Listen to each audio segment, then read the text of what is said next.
Suppose that आपको एक reaction दे दिया गया है A is gives to P और इस रिएक्शन का रेट कांस्टेंट K है। मतलब ये जो रिएक्टेंट A है ये प्रोडक्ट P का फॉर्मेशन कर रहा है। अब अगर हम इस रिएक्शन के रेट की बात करें तो इस रिएक्शन के रेट को क्या लिखेंगे? Rate is equal to K मतलब rate constant into concentration of A to the power x। और ये x क्या है? x is the order of reaction with respect to A। अब अगर हम आपको ये बोल दे कि ये जो रिएक्शन है ये जीरो ऑर्डर रिएक्शन है तो इस x का वैल्यू कितना हो जाएगा? इस x का वैल्यू हो जाएगा 0। मतलब जो आपका रेट निकल के आएगा वो क्या आएगा? Rate is equal to K rate constant into concentration of A to the power 0। अब ये concentration of A to the power 0 क्या बनेगा? ये तो बन जाएगा 1 के बराबर। इसका मतलब रेट क्या बनेगा? Rate is equal to rate constant. इसको हम बोल देते हैं इक्वेशन 1। अब ये जो रेट हम लाए हैं जो रेट कांस्टेंट के बराबर निकल के आया है ये according to law of mass action के हिसाब से आया है।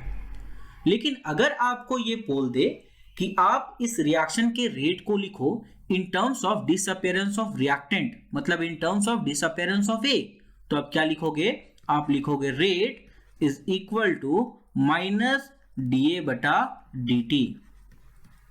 इसको बोल दे रहे इक्वेशन 2। अब इक्वेशन 1 और इक्वेशन 2 को हम क्या करेंगे? इक्वेशन 1 और इक्वेशन 2 को इक्वेट करेंगे।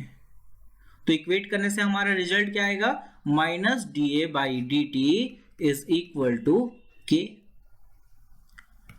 अब हम इस dt को राइट हैंड साइड ले जाएंगे मतलब K के साथ मल्टीप्लाई कर देंगे और उसके बाद ओवरऑल जो इक्वेशन बनेगा उसको हम माइनस से मल्टीप्लाई कर देंगे। इसका मतलब फाइनल इक्वेशन हमारा क्या बनेगा? dA is equal to minus K into dt। ठीक है, मतलब इस dt को हम ले गए राइट हैंड साइड और फिर माइनस से हम उस इक्वेशन को मल्टीप्लाई कर दिए तो हमारा रिजल्टेंट इक्वेशन आएगा dA is equal to minus K into dt। इसको बोल दे रहे इक्वेशन 3। अब हम इक्वेशन 3 को करेंगे इंटीग्रेट मतलब इंटीग्रेटिंग बोथ साइड और फिर हम लोग पुट कर देंगे लिमिट्स। लिमिट क्या पुट करेंगे वो देख लेते हैं। जब समय हमारा 0 था, ठीक है, उस समय इस A का कंसंट्रेशन कितना होगा? इस A का कंसंट्रेशन मान लेते हैं हम लोग A0 होगा। ठीक, मतलब A0 क्या है? A0 is the concentration of A at time t बराबर 0। मतलब जब आपका रिएक्शन स्टार्ट भी नहीं हुआ था उस वक्त A का कंसंट्रेशन कुछ होगा और वो A0 के बराबर होगा। ठीक, अब रिएक्शन स्टार्ट हो गया। अब रिएक्शन स्टार्ट हुआ, समय बीतता गया तो किसी भी समय t पे जो A का कंसंट्रेशन होगा लेफ्ट वो क्या होगा? AT।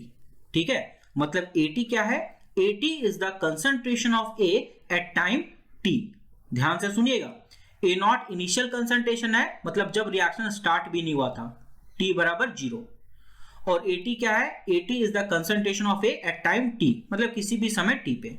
ठीक, अब अगर हम इक्वेशन 3 को इंटीग्रेट करते हैं तो इंटीग्रेशन ऑफ dA क्या होता है? इंटीग्रेशन ऑफ dA होता है A लिमिट A0 से AT इज इक्वल टू ये माइनस K एक कांस्टेंट है ये इंटीग्रेशन के साइन से बाहर आ जाएगा। अब इंटीग्रेशन ऑफ dt क्या होता है? वो होता है t लिमिट 0 टू t। अब हम क्या करेंगे?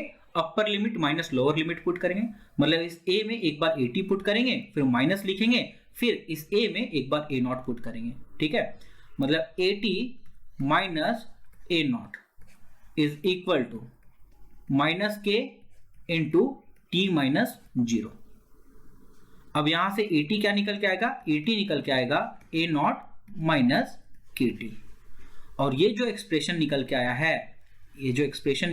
है AT is equal to A0 minus KT, this is your required expression. मतलब यही एक्सप्रेशन आपका integrated rate flow expression for zero order reaction है। अब इस एक्सप्रेशन में फिर से सारे टर्म को समझ लीजिएगा। AT क्या है? AT is the concentration of A at time t। A0 क्या है? A0 is the concentration of A at time t बराबर 0, k क्या है रेट कांस्टेंट और t क्या है टाइम। ठीक है,